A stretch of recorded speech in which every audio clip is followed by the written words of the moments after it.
الحمدللہ رب العالمین بسم اللہ الرحمن الرحیم ولو كنت فظا غلیظ القلب لانفضوا من حولک صدق اللہ العظیم صلاۃ والسلام علیک یا رسول اللہ وعلی آلک و اصحابک یا سیدی یا حبیب اللہ صلاۃ والسلام علیک یا رحمۃ للعالمین وعلی آلک و اصحابک یا سیدی یا حبیب اللہ۔ حمد و ثنا کے بعد عزت و تکریم کے لائق جلوہ فراز مقتدر علماء، معزز محتشم حاضرین، السلام علیکم ورحمۃ اللہ۔ چند باتیں آپ کے گوش گزار کر کے گفتگو سمیٹ لوں گا۔ دعا ہے اللہ حق بیان کرنے کی توفیق عطا فرمائے، قابل عمل باتوں پر ہم سب کو عمل کر کے زندگی کی راہوں کو درست کرنے کی توفیق عطا فرمائے۔ ارشاد باری تعالیٰ ہے، محبوب اگر آپ کا دل سخت اور مزاج تند ہوتا تو یہ لوگ آپ کے گرد کبھی بھی نہ بیٹھتے۔ جب غزوہ خیبر ہوا تو کچھ لوگ پلٹ کے دوبارہ حضور کی خدمت میں حاضر ہوتے ہیں تو آپ صلی اللہ علیہ وسلم افو درگزر سے کام لیتے ہیں۔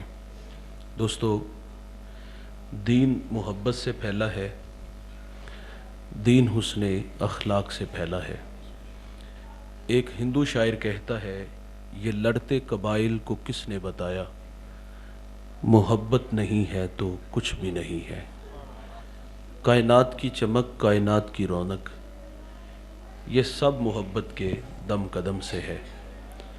کریم آقا صلی اللہ علیہ وسلم فرماتے ہیں، تم میں اچھا وہ ہے جس کا اخلاق اچھا ہے، اور وہ اچھا نہیں ہے جس کا اخلاق اچھا نہیں ہے۔ بارگاہ رسالت مآب صلی اللہ علیہ وسلم میں ایک خاتون کا تذکرہ کیا گیا کہ بندہ نواز صوم و صلاۃ کی پابند ہے، لیکن اس کی زبان کے فتنوں سے ہمسایہ محفوظ نہیں۔ تو حضور فرماتے ہیں وہ عورت جہنمی ہے۔ اللہ کے حبیب صلی اللہ علیہ وسلم کا فرمان ہے، گھر خریدنے سے پہلے ہمسایہ اور سفر کرنے سے پہلے ہم سفر دیکھ لیا کرو۔ ہمسایہ اچھا نہ ملے تو زندگی عذاب ہو جاتی ہے۔ اور آپ ان لوگوں سے پوچھ کے دیکھ لیں جو اس عذاب میں مبتلا ہیں۔ ہمسایہ صرف اتنا کہہ دینا کہ ڈیک کی آواز تھوڑی سی ہلکی کر لو، بند نہیں، آواز ہلکی کر لو، اور وہ بھی بڑی جرأت سے کہنا پڑتا ہے۔ تو تقاضا تو یہی تھا کہ تھوڑی سی شرمندگی ہوتی کہ ہمسایوں کے بھی تو کچھ حق ہوتے ہیں۔ وہ صرف اتنا کہنے کا مجرم ہوتا ہے کہ آواز ہلکی کر دو، تو اس بات پہ جھگڑا ہوتا ہے، باقاعدہ ضد ہوتی ہے کہ گانا میرے گھر میں چل رہا ہے، تمہیں کیا تکلیف ہے۔ اور پھر اوباش لڑکوں کو مکان کی چھت پہ لے چڑھتے ہیں اور اس شریف آدمی کی بیٹیوں کو چھیڑتے ہیں، آوازیں کسی جاتی ہیں، کبھی اس کے دروازے کے سامنے گندگی پھینک جاتے ہیں، کبھی روڑے اٹکاتے ہیں۔ تو اس لیے فرمایا، گھر خریدنے سے پہلے ہمسایہ اور سفر کرنے سے پہلے ہم سفر دیکھ لیا کرو۔ ہمسایہ دوست دیوار کا ہے یا سرحد کا ہے، یہ اچھا نہیں تو زندگی عذاب ہے۔ اور اگر کسی کو اچھا ہمسایہ میسر آ جائے، بہت بڑی دولت ہے۔ ابو حمزہ ایک بہت بڑے محدث گزرے ہیں، اور ان کے بارے میں مشہور تھا، لوگ کہتے تھے یہ نشہ بیچتے ہیں۔ وہ منشیات کا کام نہیں کرتے تھے، بلکہ جب وہ حدیث رسول بیان کرتے تو لوگوں پہ نشہ طاری ہو جاتا تھا۔ ابو حمزہ کا ہمسایہ اس کو، تھوڑی سی آواز کم ہی رکھیں، اس کو بامر مجبوری مکان فروخت کرنا پڑ گیا، اور اس نے باہر لکھ کے لگا دیا، مکان برائے فروخت۔ ہم اتنا ہی لکھتے ہیں نا، خریدار آتے ہیں تو بعد میں اس پہ بحث ہوتی ہے، اور بات سمجھ میں آئے تو خریدا جاتا ہے، ورنہ چھوڑ دیا جاتا ہے. لیکن اس مکان کے مالک نے مکان کے سامنے یہ چسپاں کر دیا. اس نے لکھا ہوا تھا کہ 2000 درہم میرے مکان کی قیمت، اور مزید اس نے یہ بھی لکھ دیا کہ 2000 درہم ابو حمزہ کی ہمسائیگی کا لوں گا. تو لوگوں کی ایک لمبی لائن لگ گئی 4000 دینار دینے کے لیے. اور جب ابو حمزہ کو پتہ چلا کہ میرا ہمسایہ مکان بیچ کے یہاں سے کہیں اور جا رہا ہے، تو آپ نے خادم کو 4000 دینار دیے. فرمایا جلدی جاؤ اور یہ میرے ہمسائے کو دے آؤ، اور اسے کہنا کہ یہ ویسے ہی رکھ لو لیکن مجھے چھوڑ کے نہ جانا. اللہ اکبر، یہ ہمسائے کتنے اچھے ہیں یار، اگر میسر آ جائیں. اچھا، کچھ ہمسائے گلی محلہ، کیا بستی، کیا شہر، کیا دنیا ہی چھوڑ جائیں نا، تو لوگ اللہ کا شکر ادا کرتے ہیں، دیگے چڑھاتے ہیں کہ شکر ہے اللہ دا فتنہ زمین ہی ٹر گیا. یہ کچھ زندگی ہے یار، جیو شان سے، مرو ایمان سے. تم دنیا سے جاؤ تو گلیاں دے ککھ بھی رون یار. یہ تو نہیں کہ لوگ مصلی بچھا کے دعا کریں کہ یا اللہ اس فتنے سے ہماری جان چھڑا دے. تذکرہ خاتون کا ہے بھائی جان، اس کے پاس بہت ساری نمازیں بھی ہیں، روزے بھی ہیں، لیکن زبان کوئی نہیں، اخلاق کوئی نہیں. تو کیا فرمایا؟ جہنمی ہے. دیکھیں، میں آپ کی اس بستی میں آیا، شاید پہلی دفعہ آیا ہوں اس محلے میں، تو یہاں آپ لوگ تشریف فرما ہیں، اور یہاں سے اگر میرے سامنے سے یہ بچہ ہی اٹھ کے باہر چلا جائے تو یہاں سے اٹھ کے جانے کا کوئی مقصد تو ضرور ہوگا. یہ ہو سکتا ہے پانی پینے کے لیے اٹھا ہو سکتا ہے اس نے واش روم جانا ہو.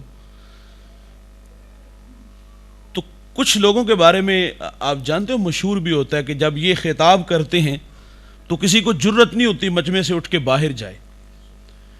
یعنی کہ وہ گفتگو کچھ سحر انگیز نہیں ہوتی، بلکہ ان کے بارے میں شہرت یہ ہوتی ہے کہ بڑے مجمع میں رسوا بھی کر دیتے.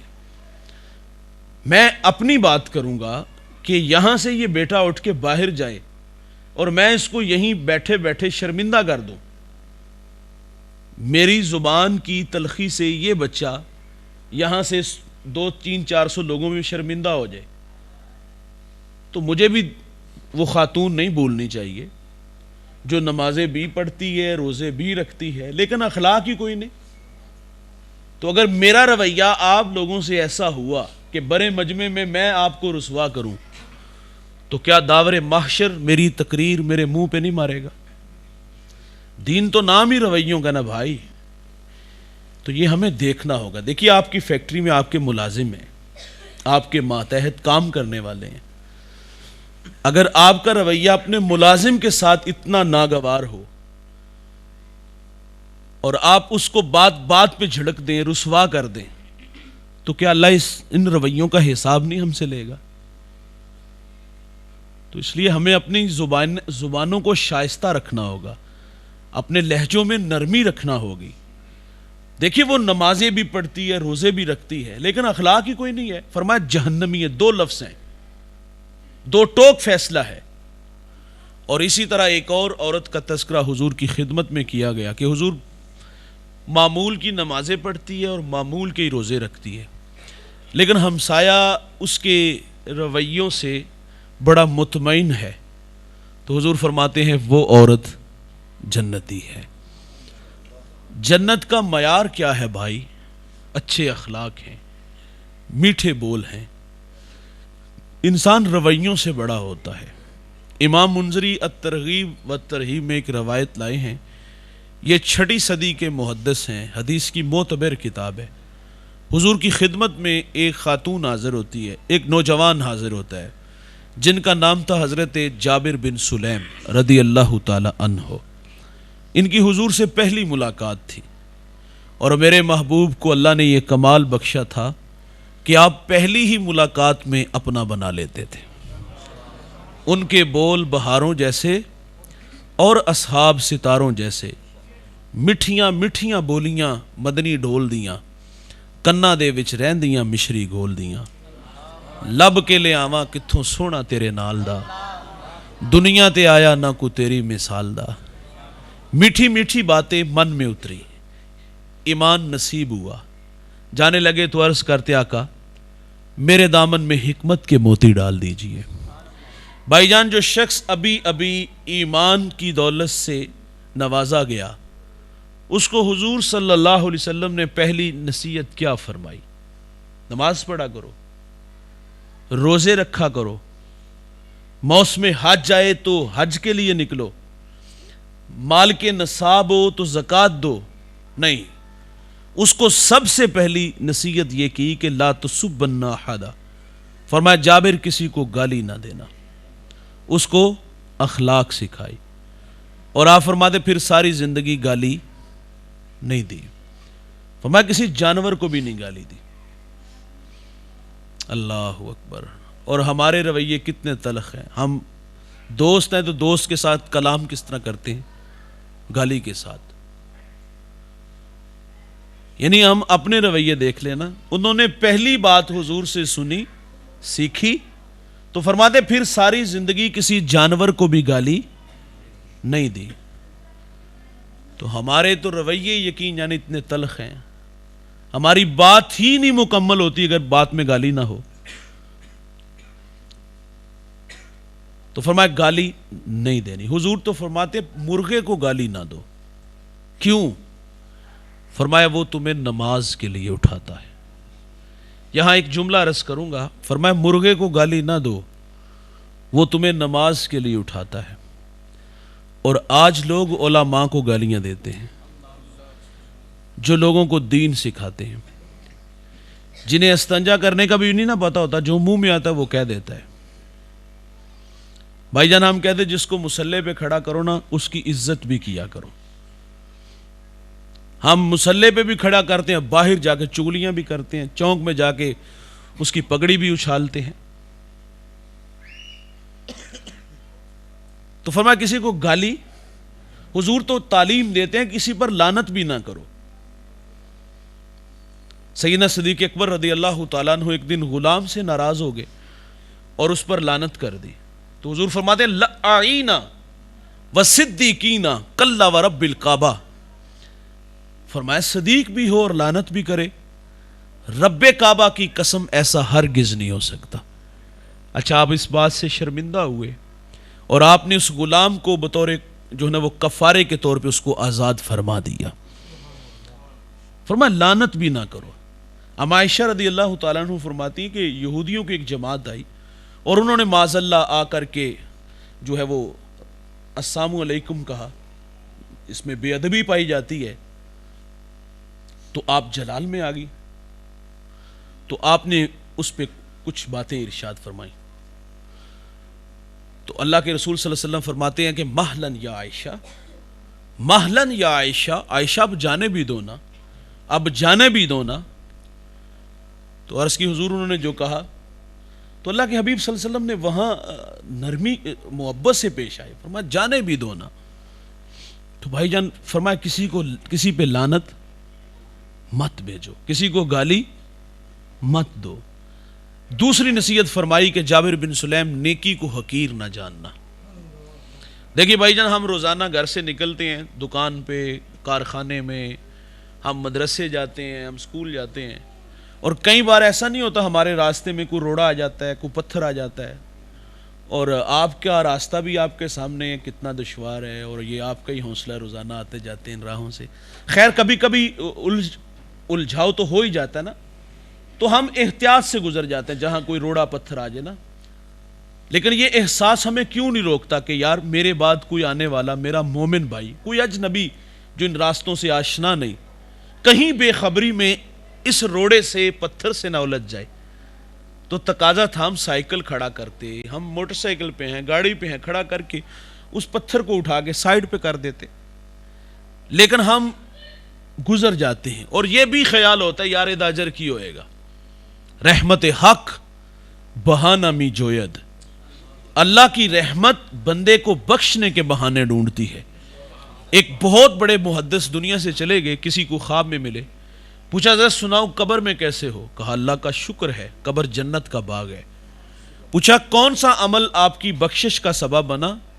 فرماتے ایک دفعہ میں حدیث لکھنے بیٹھا، سیاہی میں قلم ڈبویا، باہر نکالا، لکھنے لگا کہ اس پہ مکھی آ کے بیٹھ گئی۔ فرماتے اس خیال سے میں نے قلم کو روک لیا کہ یہ مخلوق خدا ہے، پیٹ کی پیاس بجھا لے، میں پھر لکھ لوں گا۔ کہتے ہیں اللہ کو میری یہ ادا پسند آئی، اللہ نے میری مغفرت فرما دی۔ یہ بخاری کے لفظ ہیں۔ ایک عورت جو کردار کی بھلی نہیں تھی نا، وہ جنگل سے گزری، اس نے ایک پیاسے کتے کو دیکھا، دل میں رحم پیدا ہوا اور اپنا موزہ اتارا، اس میں پانی بھرا اور اس کتے کو پلا دیا۔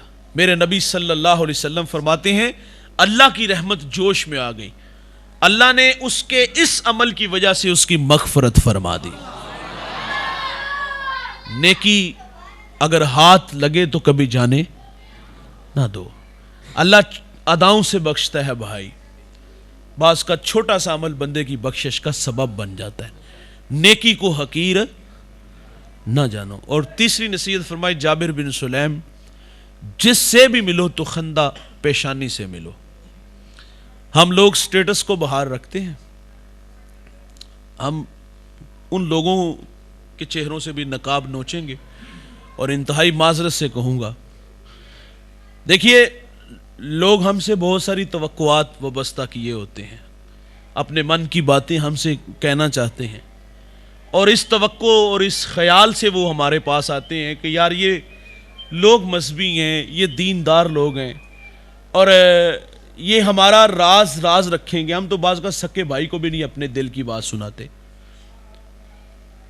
ہم تو گلی محلے میں رشتہ دار کو بھی وہ بات نہیں سناتے، یار کل نو لڑائی ہوئے گی تو اے ہی میں نے مارے گا، اے ہی رسوا کرے گا۔ تو لوگ اگر ہم پہ توقع رکھتے ہیں، ہمارے بارے رائے اچھی رکھتے ہیں، بہاول نگر سے، چیچا وطنی سے، ملتان سے، پنڈی سے 500,000 کلومیٹر کا سفر کر کے ہمارے پاس آئیں، تو ان کو نظر انداز ہم کر دیں فقط اس لیے کہ ان کے پاس دینے کے لیے نذرانہ نہیں ہے، یہ جاتے ہوئے ہماری مٹھی گرم نہیں کریں گے۔ میں اچھے لوگوں کے ہم قدموں میں بیٹھنا فخر جانتے ہیں، دستار کے ہر پیچ کی تصدیق ہے لازم، ہر صاحب دستار معزز نہیں ہوتا۔ لیکن یہ کاروبار بھی تو بنائے ہوئے ہیں نا، اس کو نظر انداز کیا گیا کہ یہاں بیٹھ کے وظیفے میں مشغول ہو جاؤ۔ بھائی جان وظائف تو بڑے ہم پڑھتے ہیں، سالک کی ضرورت ہوتی جب وہ راہ سلوک میں منازل طے کرتا ہے، ایک ختم ہوتا ہے تو دوسرا ملتا ہے، دوسرا ختم ہوتا ہے تیسرا ملتا ہے۔ وہ 500 کلومیٹر کا سفر کر کے ہمارے پاس اس لیے آیا، وہ سمجھتا تھا یہ کندھا ایسا ہے وہاں جا کے سر رکھ کے روؤں گا تو میرے کچھ دکھ کم ہوں گے، لیکن نظر انداز ہوا، دینے کے لیے کچھ نہیں تھا، اور تھوڑی دیر بعد ایک کلف لگے کپڑوں میں آیا، آگے پیچھے خدام تھے، سیدھا اندر چلا گیا، اور اندر سے آواز آئی کہ پیغام کا دیں دے آندھی کی لوڑ سی۔ تو بتائیے گا جو باہر بیٹھ کے وظیفے میں مشغول تھا اس کے دل پہ کیا گزری ہوگی؟ اگر یہ رویے ہمارے ہوئے تو لوگوں کو دین کہاں سے ملے گا؟ اور میں آپ لوگوں سے بھی کہوں گا بھائی جان، آپ اپنے ملازم سے اس طرح بات کیا کرو جس طرح اپنے بیٹے سے بات کرتے ہو۔ واصف علی واصف کہتے ہیں اپنے ماتحت کے ساتھ حسن سلوک یہ ہے کہ اسے اپنا ماتحت ہی نہ سمجھو۔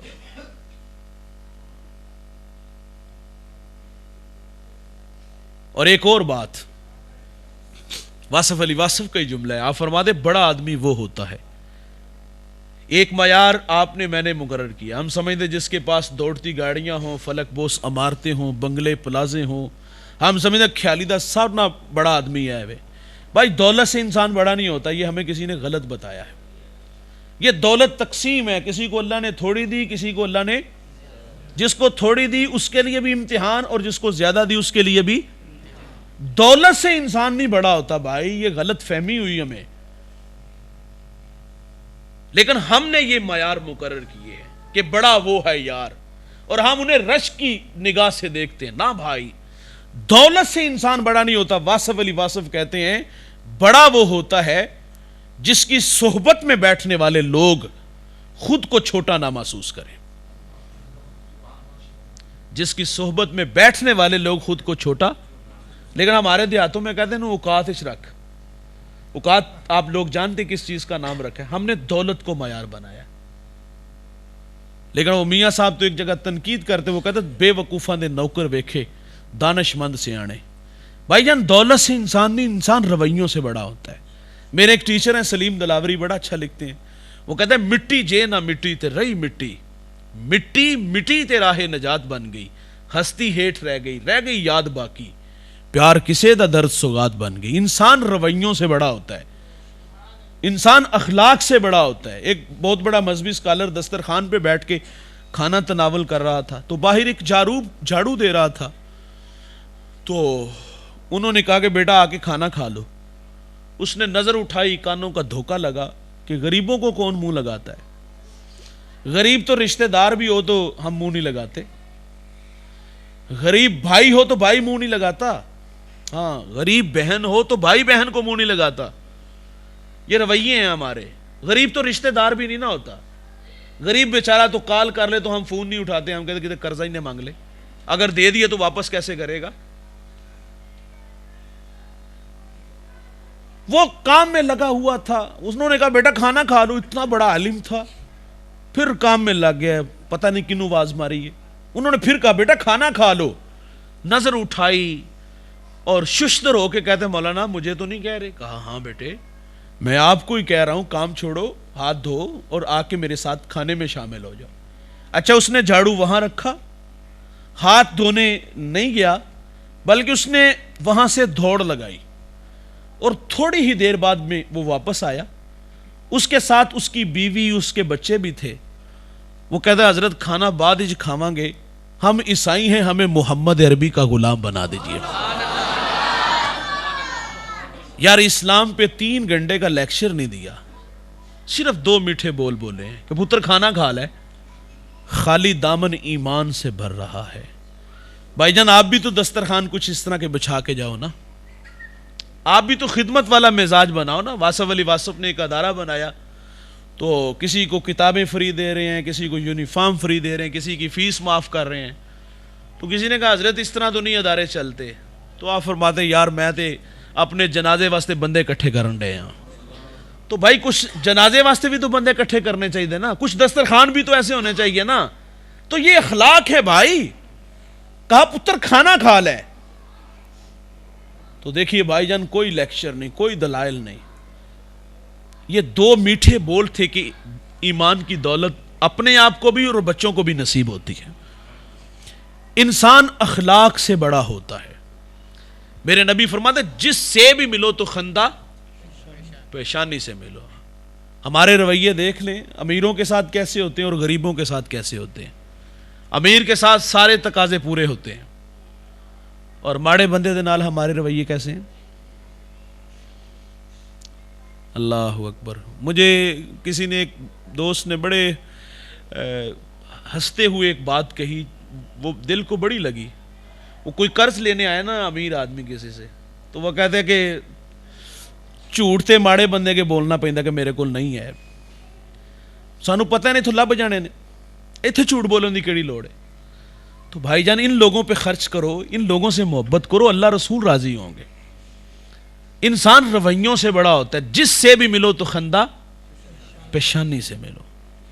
میرے نبی صلی اللہ علیہ وسلم عیدگاہ کی طرف تشریف لے کے جا رہے تھے، راستے میں کھلا میدان آتا ہے اور وہاں بچے کھیل رہے تھے، عید کا دن تھا، لیکن ایک جانب ایک بچہ جس کے تن پہ قمیض بھی پھٹی تھی اور اس کی آنکھوں میں آنسو بھی تھے۔ عید والے دن حضور گزرے کے وہیں قدم رک جاتے ہیں۔ میرے حضرت فرماتے لو تدخل شوکاتن، فرمان رسالت ہے، کانٹا بھی چبھے ہم کو کب ان کو گوارا ہے۔ آنکھوں میں آنسو دیکھے تو حضور وہیں رک جاتے ہیں۔ فرمایا بیٹا آپ کیوں رو رہے ہو؟ شاید کہ حضور کو پہچان نہ سکا۔ عرض کرتا ہے فلاں غزوے میں میرے والد حضور کے ساتھ تھے کہ شہید ہو گئے، میں یتیم ہو گیا، والدہ بیوہ ہو گئی اور ماں نے دوسرا نکاح کر لیا، اور ستیلے باپ نے میرے مال پہ قبضہ کیا اور مجھے دھکے دے کے گھر سے نکال دیا۔ اللہ کے حبیب فرماتے بیٹا کیا تو اس بات پہ راضی نہیں کہ محمد تیرے باپ لگے، عائشہ تیری ماں لگے، فاطمہ تیری بہن لگے اور علی تیرے چچا لگیں، حسن حسین تیرے بھائی لگیں. اللہ اکبر. جب یہ حضور نے فرمایا نا تو وہ بچہ پھٹی نگاہوں سے دیکھ کے کہتا ہے کہ اگر یہ سارے رشتے میرے ہیں تو مجھے اور کیا چاہیے. بھائی جان حضور اس بچے کو لے کے واپس گھر آئے, اس کو کھانا کھلایا, اس کو اچھا لباس پہنایا, اور پھر اس کی انگلی تھام لی, اپنے ہاتھوں میں اس کا ہاتھ لیا اور لے کر کے عیدگاہ کی طرف تشریف لائے. راستے میں وہی میدان جہاں وہ کھڑا ہو کے رو رہا تھا, جہاں بچے عید کی خوشیوں میں مسرور تھے, لیکن اب علی جو ہے وہ لباس دیکھا اور نبی رحمت صلی اللہ علیہ وسلم کی انگلی تھام کے اس کو عیدگاہ کی طرف جاتے ہوئے دیکھا تو بچے دیکھ کے کہتے ہیں ابھی تو آپ رو رہے تھے. اب وہ بچہ جو پہلے رو رہا تھا فخر سے کہتا ہے میں بھوکا تھا مجھے کھانا ملا, میں ننگا تھا مجھے لباس ملا, میں یتیم تھا مجھے ابو جی محمد ملے, عائشہ ماں ملی, فاطمہ بہن ملی, علی چچا ملے, اور حسن حسین مجھے بھائی ملے. مجھے وہ کہتا ہے اب مجھے بتاؤ اب بھی میں رو. بھائی جان یہ اخلاق ہیں, جس سے بھی ملو تو خندہ پیشانی سے ملو. امام راضی ایک یتیم کا تذکرہ کرتے ہیں, اس کا والد دنیا سے چلا گیا تو اس کی والدہ کے تن پہ قمیض جگہ جگہ سے پھٹی تھی. ایک دن ماں سے کہتا ہے ماں اگر آپ مجھے رخصت دو تو میں چچا سے آپ کے لیے قمیض لے آؤں. ماں نے کہا بیٹا تو عرب کی روایت نہیں جانتا, جس کے سر سے باپ کا سایہ اٹھ جاتا ہے اسے رشتہ دار بھی منہ نہیں لگاتے. یہ عرب کا معاشرہ اس بچے کو منحوس سمجھتا ہے. بچہ تھا, ان باتوں کو نہیں جانتا تھا, ان رویوں سے آشنا نہیں تھا, ابھی یتیم ہی ہوا تھا کہ ماں سے کہا کہ ماں مجھے رخصت دو میں لے کے آتا ہوں. ماں نے کہا نہیں جانے دوں گی. ضد کر لی نا تو ماں نے کہا چلو ٹھیک ہے, اور ماں جانتی تھی کہ اس کے ساتھ ہونے کیا جا رہا ہے, لیکن بیٹے کی ضد کے آگے ٹھہر نہ سکی, اس کو اجازت دے دی. لیکن دل زخمی بھی تھا کہ ابھی اس کے ساتھ جو ہونے جائے گا وہ مجھے پتا ہے. اچھا یہ بچہ چچا کے دروازے پر آیا, آ کے دستک دی. اندر سے بھائی جان چچا نہیں آیا, اس کے بیٹے باہر آئے اور ان سے باتیں کرنے لگا. اچھا اس نے کیا کہا ہوگا کہ چلو باہر کھیلنے. اچھا یہ کل کا کوئی پروگرام بنانے آئے تھے, چلو کل اکٹھے کھلے میدان میں کھیلیں گے. وہ کیا کسی مفکر نے کہا تھا کہ غریب کی جوانی جنگل کا پھول اور سردیوں کی چاندنی یوں ہی بیکار جاتی ہے. یار غریب کو تو جوانی میں بال سنوارنے کا بھی موقع نہیں ملتا. وہ تو عید والے دن بھی نہیں آلو چھولے لگا کے بیٹھا ہوتا, پاپڑ بیچ رہا ہوتا ہے. یہی کہا ہوگا نا کہ تمہاری چچی کے تن پہ قمیض جگہ جگہ سے پھٹی ہے اور میں سوالی بن کے آیا ہوں, ایک قمیض دے دو. یہ باتیں آپس میں ہو رہی تھی کہ چچا بھی آ گیا اور اپنی دہلیز پہ اپنے بھائی کی نشانی دیکھی, بیٹے کو دیکھا. اچھا کیا بھتیجے کو دیکھ کر کے بھائی کی یاد آ گئی؟ کیا بچھڑا بھائی یاد آیا؟ ہم پڑھتے نہیں آیا. کیا آنکھوں میں آنسو اتر آئے؟ ہم پڑھتے نہیں آئے. کیا دل میں کوئی گداز اترا؟ نہیں آئے اترا. کیا شفقت کے بازو پھیلے؟ ہم پڑھتے نہیں پھیلے. بلکہ جو ماں نے بتایا تھا نا وہی رویے آج وہ اپنی آنکھوں سے دیکھ رہا ہے. اس نے اپنے بچوں کو پچھلے کمرے میں بھیجا اور اس کو دھکا دیا, اور دھکا دیتے ہوئے کیا کہتے ہیں منحوس پلٹ جا, کہیں تیری نحوست کی وجہ سے میرے بچے یتیم نہ ہو جائیں.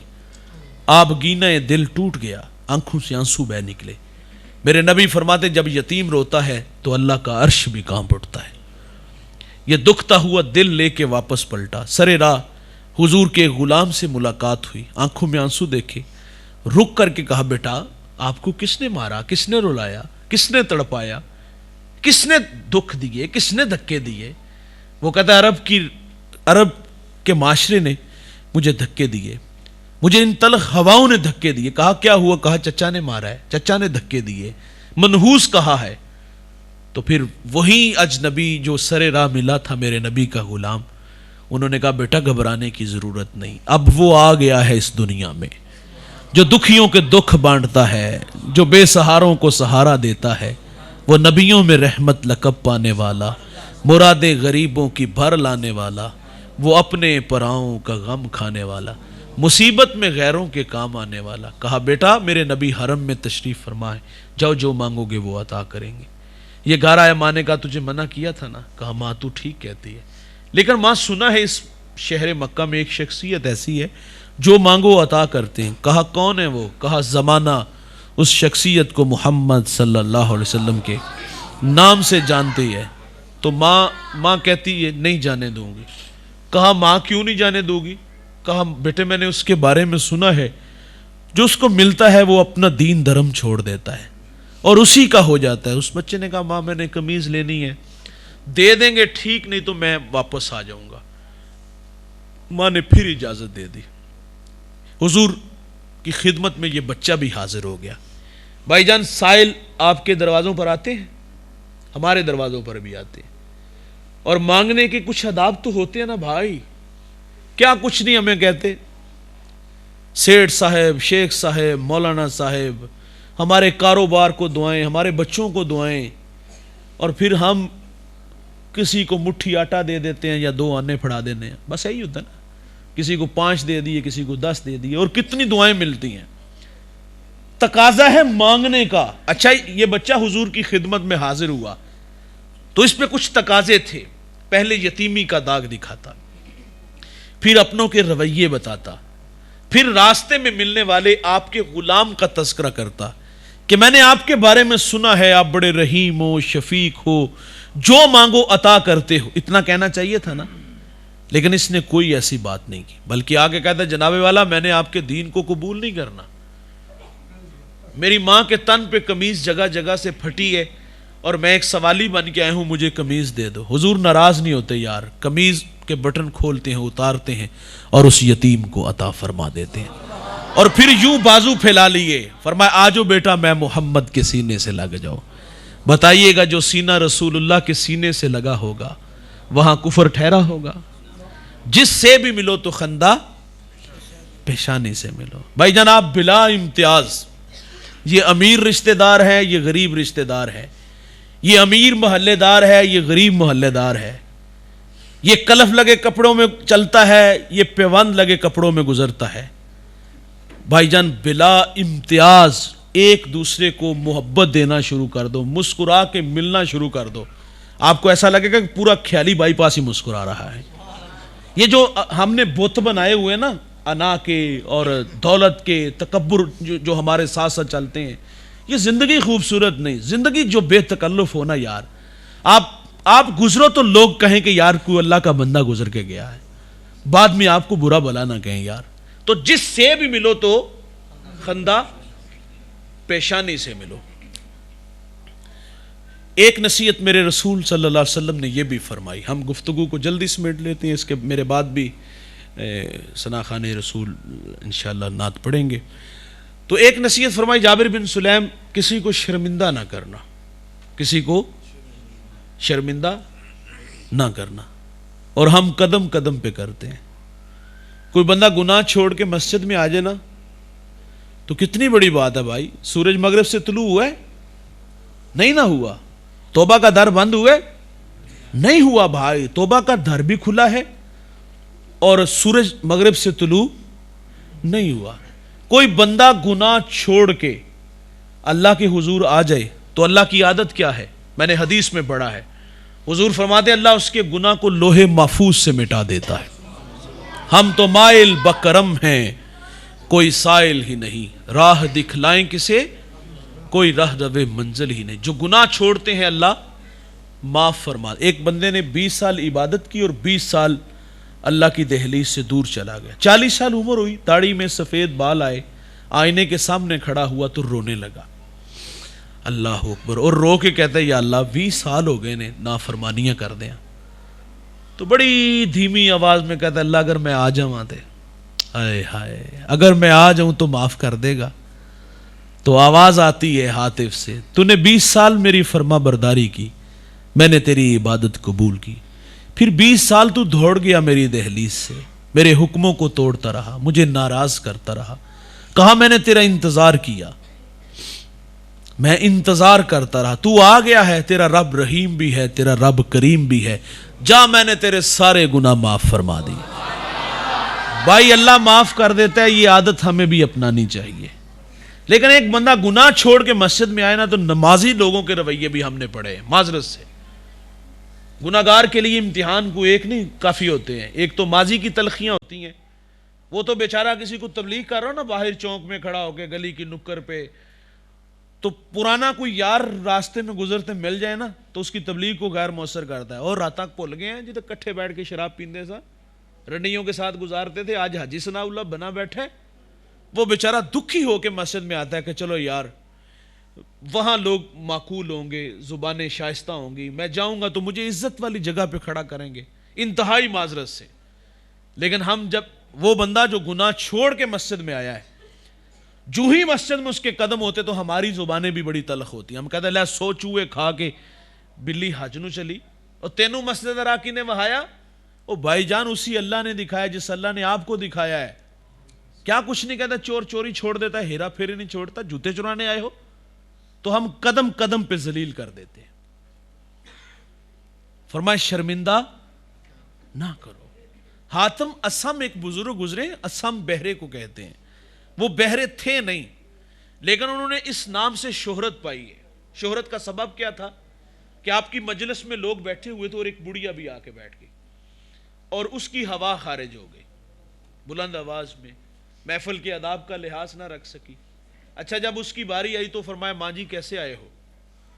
تو اس نے کہا کہ مولانا میرا یہ مسئلہ ہے. آپ کان پہ ہاتھ رکھ لیتے، فرماتے تھوڑا سا اونچا بولے نا. تو کہتی حضرت میرا یہ مسئلہ ہے. آپ فرماتے ماں جی اور اونچا بولو. وہ اور اونچی آواز میں کہا حضرت میرا یہ مسئلہ ہے، اور وہ جی ہی جی میں خوش بھی ہو جاتی ہے کہ یہ تو کانوں سے بہرے ہیں، مجلس میں رسوا ہونے نہیں دیا. اچھا یہ نہیں کہ مجلس میں نہیں رسوا ہونے دیا، بلکہ وہ ماں جب تک زندہ رہتی ہے آپ عارضی طور پر کانوں سے بہرے رہتے ہیں، فقط اس لیے کہ اس ماں کو جب بھی یہ پتا چلے گا کہ میں نے اس کی دل جوئی کے لیے ایسا کیا ہے تو یہ پھر شرمندہ ہوگی. اور ہمارا حال کیا ہے؟ ہمارے دیہاتوں میں بارش ہو تو کیچڑ جمع ہو جاتا ہے، اور آپ کے تو یہاں رہتے ہی اکثر کیچڑ ہے. اللہ کرے اس روڈ دی بھی سنی جائے، میں تو دعا کروں گا. ہم نے جب سے ہوش سنبھالا ہے، آپ کو بھی یاد ہی ہوگا، ہمیں بھی، مجھے 24 سال ہو گئے ہیں ادھر گجرانوالہ میں قبلہ کے پاس، اور ہم نے اس کی حالت اسی طرح دیکھی ہے. تو انشاءاللہ امید رکھنی چاہیے. تو یہاں تو ماحول ہی ایسا رہتا ہے نا بھائی، یہاں بندہ باہر گزرے کیچڑ جمع ہے، پاؤں پھسل جائے. تو کبھی یہ منظر آپ نے دیکھا ہے؟ جب کوئی گرتا ہے تو وہ سب سے پہلے دائیں بائیں دیکھتا ہے کہ مجھے کسی نے دیکھا. وہ بعد میں ملاحظہ کرتا ہے چوٹ کہاں لگی، سر پہ یا پاؤں پہ. اور جو ناظرین ہوتے ہیں، دیکھنے والے ہوتے ہیں، وہ گرتے کو سہارا تو نہیں دیتے، اور دور سے آواز آتی کہ اٹھ پہ تینوں کسی بھی نہیں دیکھا. تو بھائی جان ہم کیوں ہم نے دیکھا کیوں نہیں دیکھا؟ دیکھا تو کہہ رہے ہیں نا. تو فرمایا کسی کو شرمندہ، میرے نبی صلی اللہ علیہ وسلم کی اقتداء میں صحابہ نماز کے لیے کھڑے ہیں، یعنی نماز کا ٹائم ہے، اور ایک صحابی کی ہوا خارج ہو گئی. اچھا وہ اٹھ کے باہر وضو خانے جانے لگے، تو ظاہر ہے جب اس مجمع میں سے اٹھ کے باہر ہوتے تو نمایاں ہوتے، تو یقیناً جب اٹھتے تو شرمندگی تو ہوتی نا کہ ایسا نہیں ہونا چاہیے. لیکن وہ ایک معاملہ تھا، آپ ابھی اٹھنا ہی چاہ رہے تھے. حضرت عبداللہ ابن عباس رضی اللہ تعالیٰ عنہ جو مفسر قرآن ہیں، وہ اٹھ کے کھڑے ہو گئے، عرض کرتے ہیں حضور اگر اجازت ہو تو ہم سب جا کے وضو بنائیں. یار اب کیا خبر کہ کس کی ہوا خارج ہوئی ہے، شرمندہ ہی نہیں ہونے دیا. تو فرمایا کسی کو شرمندہ نہ کرنا. تو آج کی اس بزم میں ہم سب یہ وعدہ کریں گے کہ آج کے بعد ہم کسی کو شرمندہ، جس سے بھی ملیں گے تو خندہ، نیکی کو حقیر نہیں جانیں گے. تو اللہ تعالیٰ سے دعا ہے جو کہا آپ نے سنا، اللہ مجھے آپ کو ان سب باتوں پہ عمل کی توفیق عطا فرمائے. وآخر دعوانا